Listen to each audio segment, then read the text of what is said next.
Now, before we actually do anything, I know you're going to be, oh, you did a bunch of stuff and revealed all the secrets and things that we're never going to get to see off screen because the rupee count's up by like 50 since the last episode, so you must have done a bunch of stuff that we're never going to get to see and a bunch of revealing secrets and things. No, the way my capture software works is that for a video to work properly, I have to wait for the previous one to have completely saved before I can start recording it, or the video will be glitchy and most of my commentary will be gone. Literally, for the 10 minutes that the video was saving, I just ran around Skyloft rolling into every tree and cutting pretty much every blade of grass in the town. That's why I have like 80 more rupees than I did before. It was kind of bad on my part. I don't usually like money grinding, but when I have nothing else to do, I guess I should. But anyway, you will notice that Gully here does have something to say. He will just explain that the flying building you may have seen around there, around somewhere, I can't see it now, but if you've seen it, that's Beetle's air shop, but we can't go to it and buy anything yet. So we're just going to run off the edge and fall into the sky. And what do you want to say? Master in the column of light is visible from here. Oh yeah, last episode, we got new sword, we got new clothes, we met Fi, who will start to be very annoying soon. So she's telling you how to call your Loftwing again. For the third time. First time was kind of a mistake telling you to do it in. The second time was the actual tutorial. And this time I was trying to see whether you could remember, like, basic controls.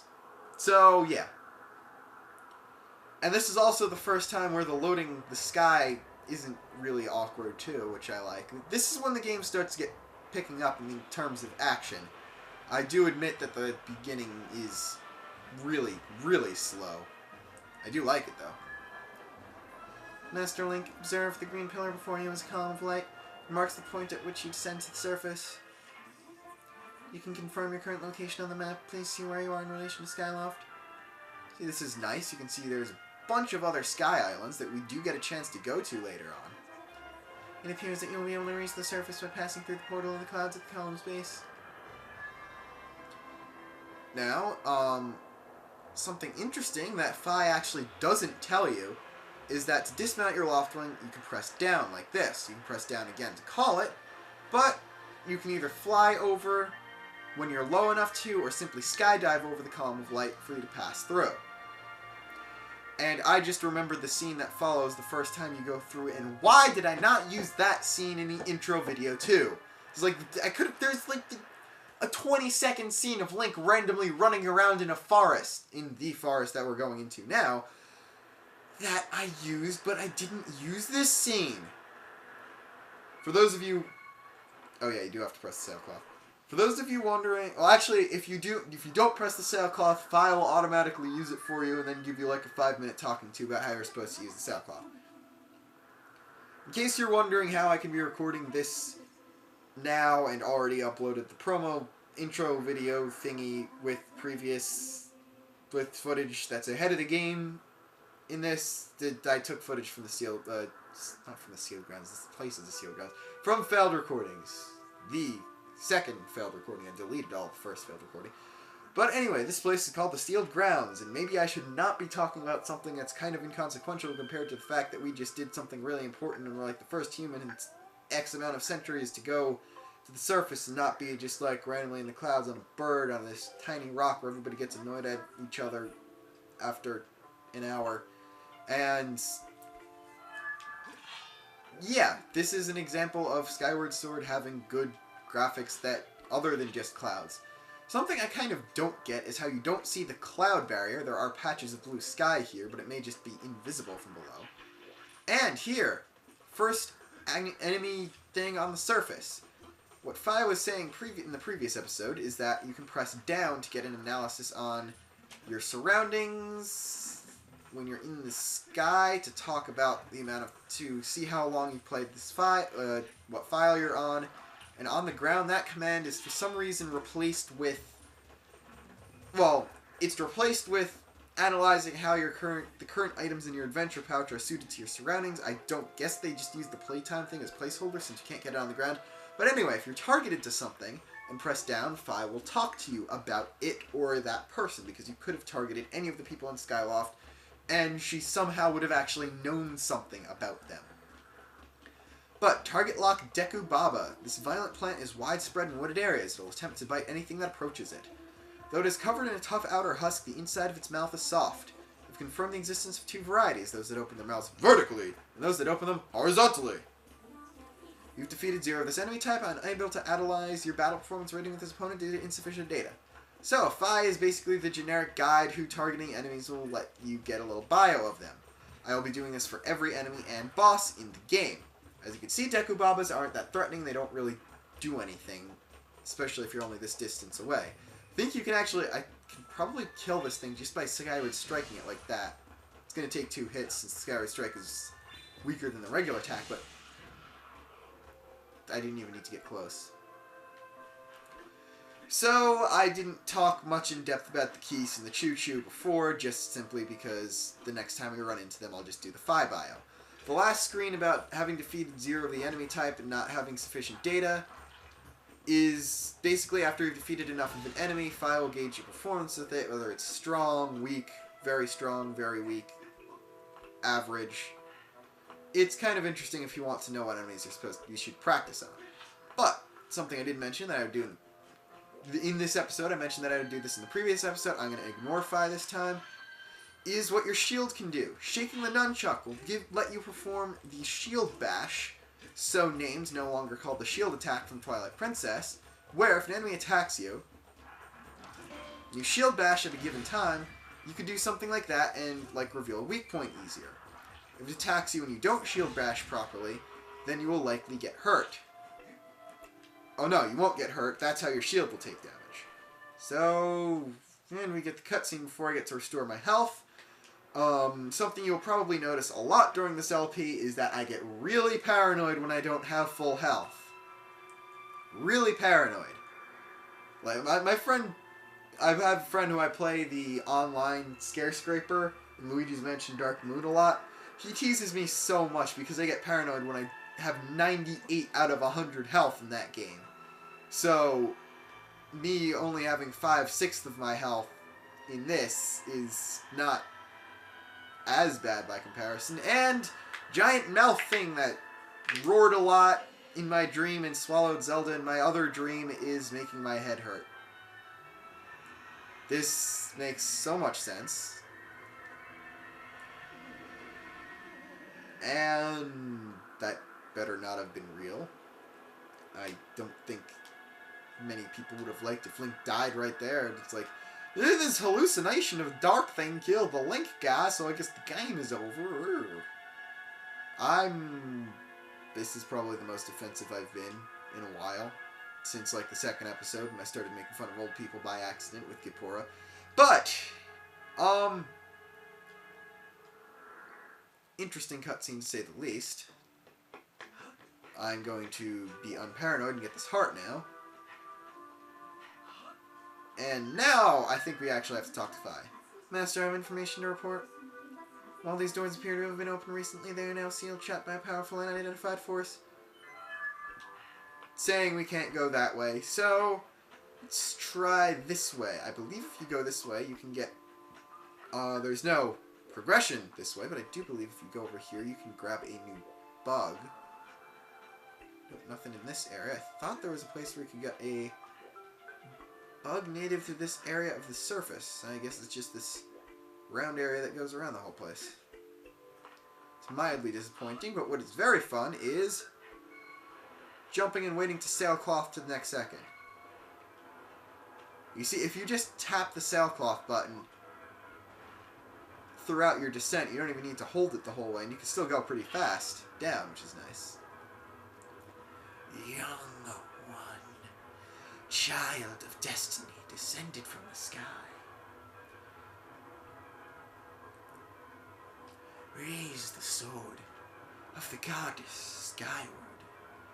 Take aim at the evil aura, and you unleash its power.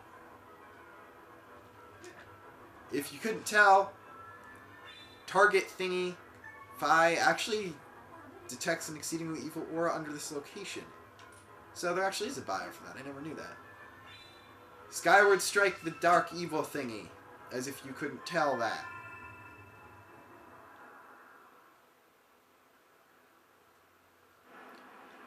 And little steam geysers are erupting from all those holes. That's also probably the second most fun part of the sealed grounds, other than recklessly jumping off of cliffs. Master Link, I'm sensing a change in the area that was triggered by your Skyward strike.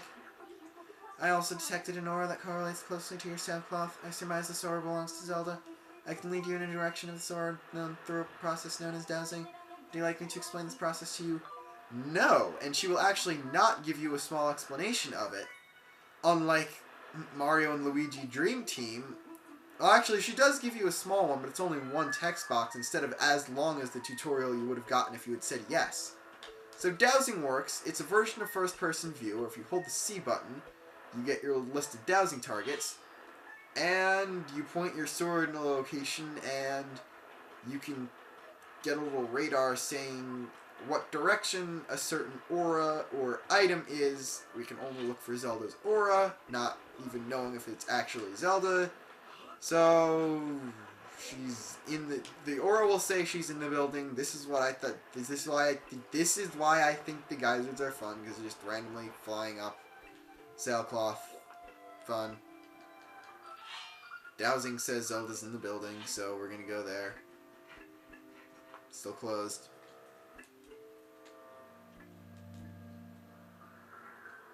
Suddenly not closed. Open door.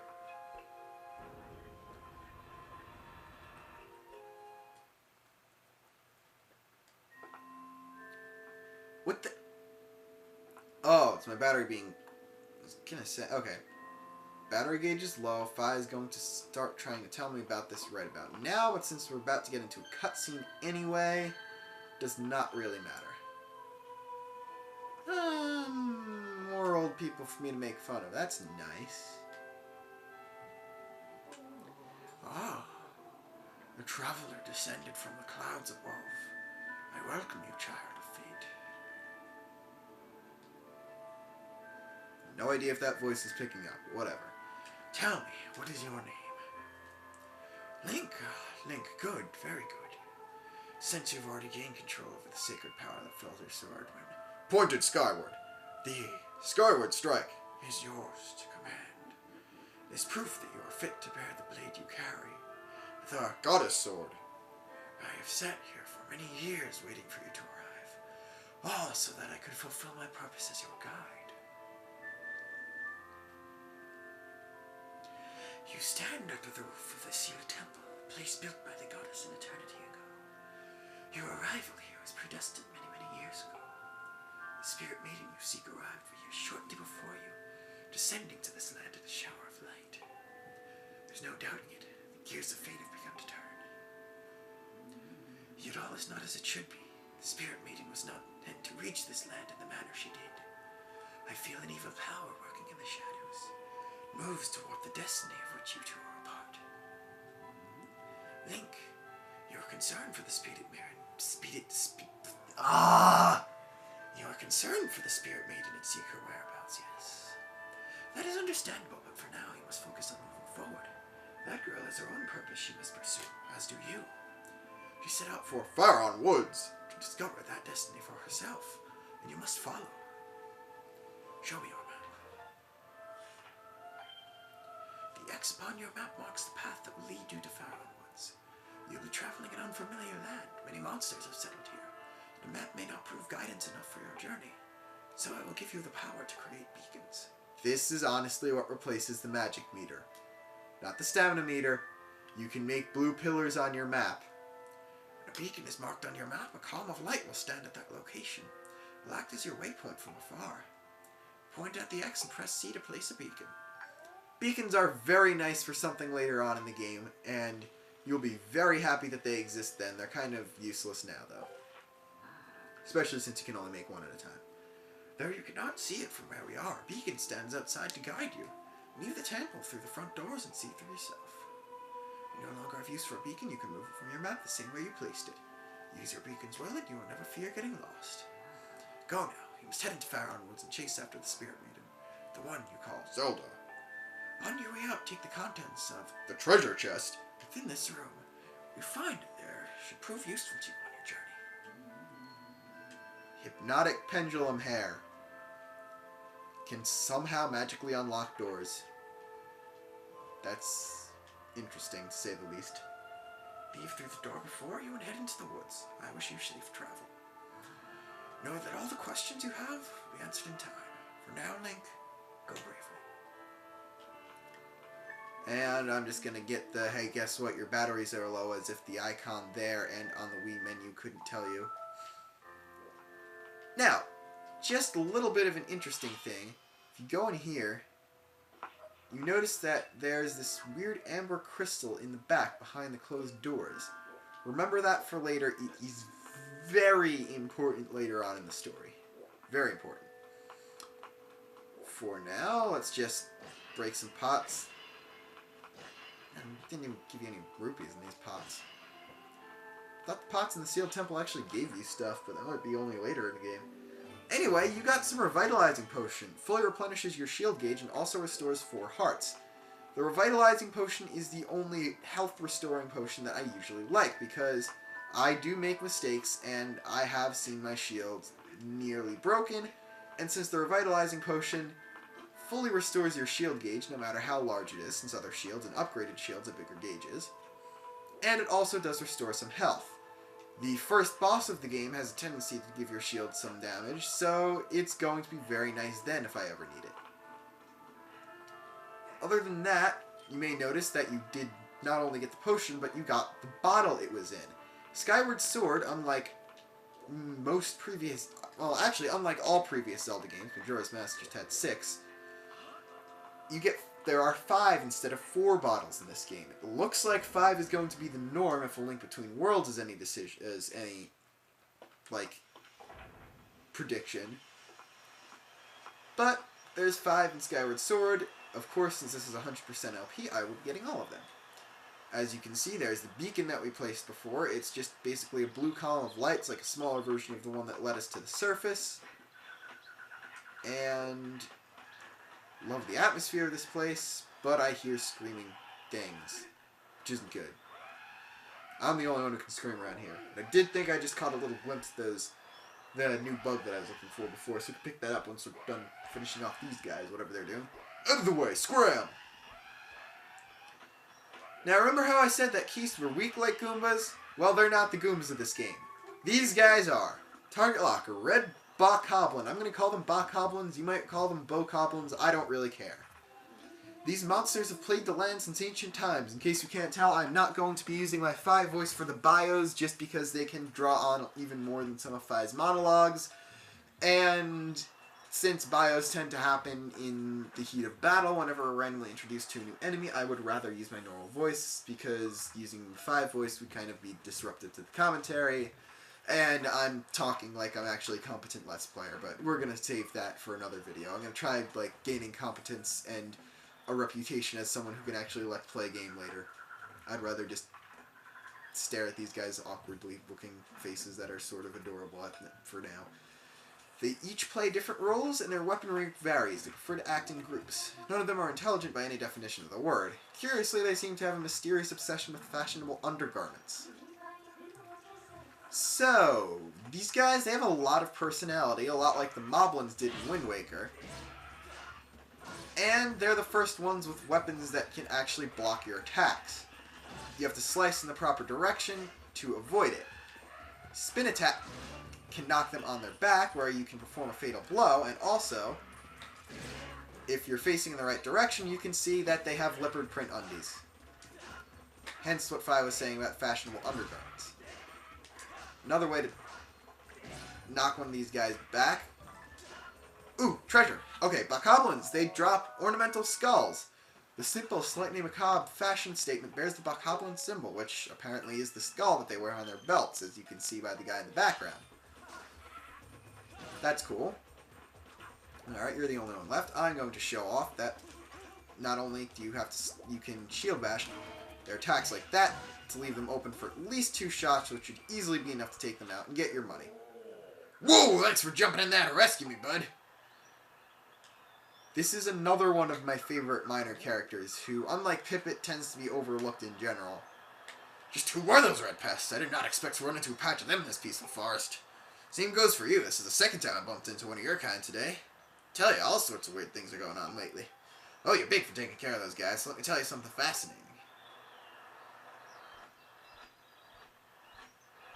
That rupee was taunting me in the cutscene. It's gonna have disappeared by the time this is over, but anyway. Hey bud, I'm Gorko the Goron. You're a Goron. You can't be a bad character if you're a Goron, so I already like this guy.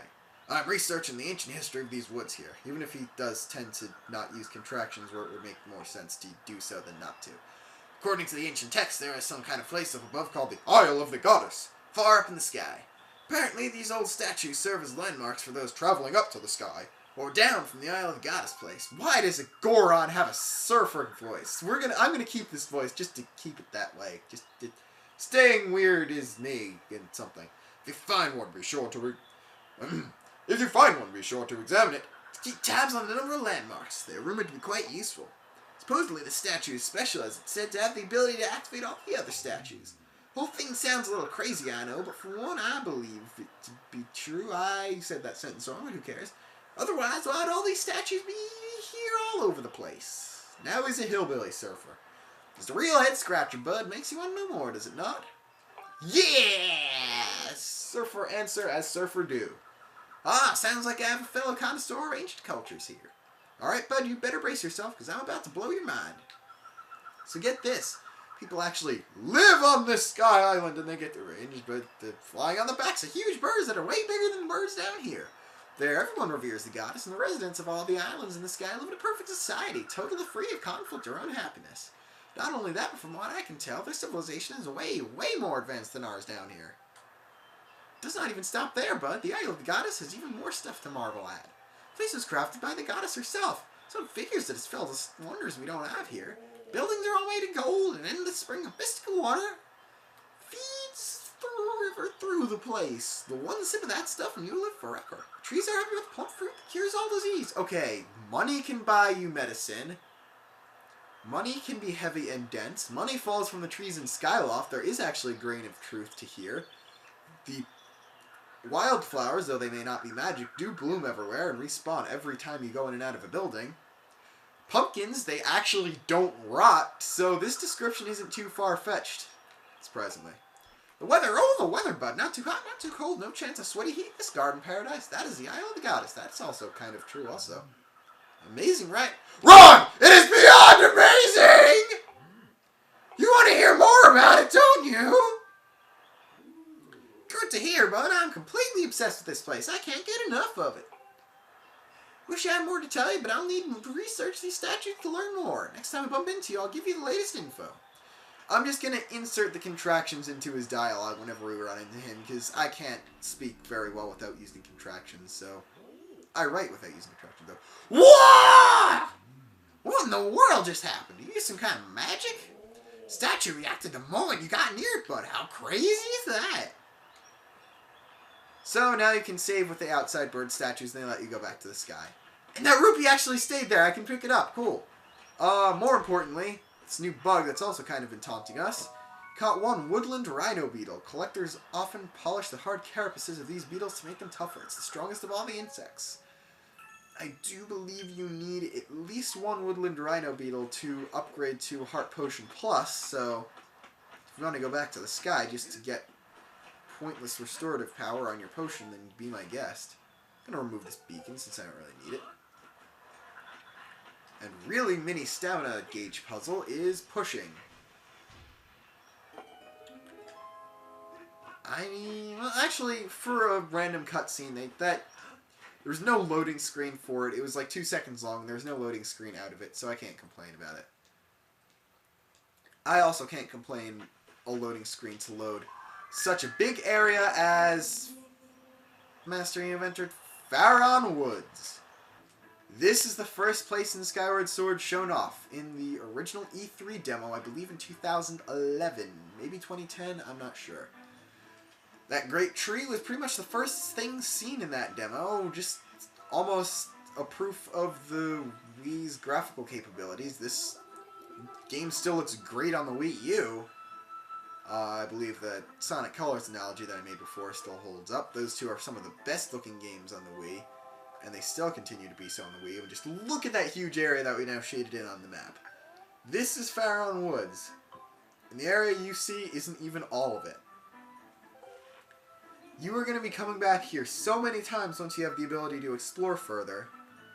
It's pretty cool. I like Farron Woods a lot. Forest areas in Zelda games are usually some of the best and most memorable, and this is no exception. Now, you're instructed immediately to douse for Zelda. I know exactly where to follow the signal to, so I don't need to actually waste time by doing this. You can see a few more bugs there. I'm going to charge up a Skyward Strike, I guess for no reason.